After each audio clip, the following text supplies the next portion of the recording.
I'm going to post what happened and link the video footage, but last night everything got too real for me. I think I'm done messing around with this.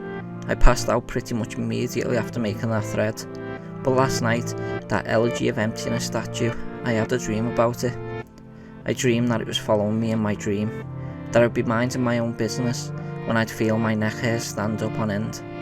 I would turn around, that thing, that horrible lifeless statue would be staring with those empty eyes right at me, merely inches away. In my dream I remember calling it Ben, and never before had I had a dream that I could remember so vividly, but the important thing is I did get some sleep, I suppose. Today, putting off playing the game as long as I could, I drove back up to that neighbourhood to see if the old man came back. As I expected, the car was still gone and no one was home. As I was walking back to my car, the man next door mowing the grass killed the power to his lawnmower and asked me if I was looking for someone. I told him that I was looking to talk to the old man that had lived here, to which that he told me what I already knew: he was moving. Trying a different avenue, I asked if the old man had any family or relatives I could talk to. I discovered that this old man had never been married, nor did he have any children or grandchildren through adoption. Starting to become worried, I asked one final question, one that I should have asked from the beginning. Who was Ben? The man's expression turned grim, and I learned that 4 doors down, around 8 years ago on April 23rd, the man informed me that it was the same day as anniversary. That's how he knew the specific date. There was an accident with a young boy named Ben in the neighbourhood. Shortly after his parents moved, and despite any further attempts to talk to the man to get more information, he wouldn't divulge anything else. I went back and started playing again. I loaded up the game and immediately I jumped at the title screen where the mask flies by. The sound that played was not the normal whoosh sound, it was something much more higher pitched. I pressed start, bracing for the worst, but just like 2 nights ago, the files Your Turn and Ben were displayed. Truth be told, I looked at the Ben file earlier. It seems to fluctuate between displaying the owl saver and not. I brought up the Ben file, hesitated for a moment, noticing that the stats were not the same as they originally were 2 days ago.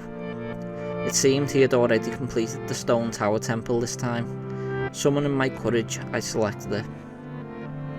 Immediately, I was thrust into complete chaos. Sure enough, I was outside Stone Tower Temple, but that's about all that was expected. The zone itself wasn't called Stone Tower Temple, but rather Stone. And immediately a dialogue box of complete gibberish that I couldn't make out greeted me. Link's body was distorted, his back was cocked violently to the side where his posture was permanently disfigured. Link's expression was dull, almost monotonous. He had an expression on his face that I didn't recognise before. It was a blank look, as if he was dead. As Link stood there, his body spasmed irregularly back and forth. I examined what had become of my avatar and noticed I had a C button item I had never seen before. Some kind of note, but pressing it did nothing. Sounds played back and forth that I didn't recognise from the game, almost demonic in nature, and there was some kind of high-pitched yip or some kind of laugh or something playing in the background.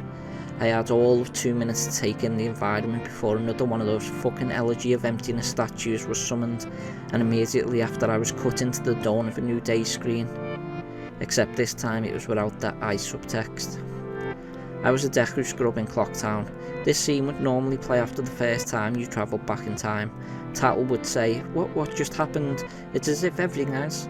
But instead of saying started over, she finished her remark in broken text as the laugh of the happy masked salesman played in the background. I was put back in control of my character, but from a fucked up camera angle. I was looking from behind the door to the clock tower, watching my avatar run around as a Deku scrub. Seeing as how I really had no place to go because I couldn't see anything, I begrudgingly went inside the door.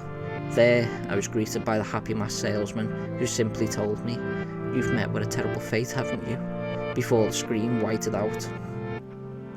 I was in Termina Fields as a human again. I might as well not have been playing the same game anymore. I was being warped around and there was no sign of a day clock or anything. I took a moment to get my bearings as I looked around the field, and immediately I could tell that this was not normal. There were no enemies, and a twisted version of the Happy Mask Salesman theme was playing. I decided to run towards Woodfall before I noticed a gathering of 3 figures off to the side. one of them being Epona. As I approached them, to my horror, I saw the Happy Mass salesman, the Skull Kid, and the Elegy of Emptiness statue just standing there. I figured maybe they were bugged out, but by now I told myself that I should know better. Nevertheless, I approached them carefully and found that the Skull Kid was playing some kind of idle animation on loop, same with Epona, and the Elegy of Emptiness statue was just doing what it has been doing all along, just standing there eerily. It was the Happy Mass salesman that scared me more profoundly than the other two. He too was idle, wearing that shit-eating grin, but wherever I moved, his head slowly turned and followed me.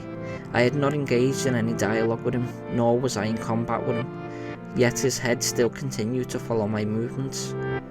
Reminded of my first encounter with the Skull Kid on top of Clock Tower, I pulled out my ocarina, to which the game played the ding sound when you're supposed to play your ocarina, and tried a song I hadn't played yet, the Happy Mass salesman's own song, and the song that I'd been playing on loop back in day 4, the Song of Healing. I finished playing the song, and as I did, an ear-piercing shriek blasted on my TV. The sky immediately started flashing. The Happy Mass salesman's twisted theme song sped up, intensifying the fear inside me, and Link exploded into flames and died. The 3 figures stayed lit up during my death screen as they watched my lifeless body burn. I can't describe to you how sudden and terrifying the transition from eerie to terror it is. You're going to have to watch the video if you want to see me firsthand. That same fear that caused me to lose sleep 2 days ago started to grip me again as I was met with the text, "You've met with a terrible fate, haven't you?" for the 3rd time. There has to be some kind of meaning behind that.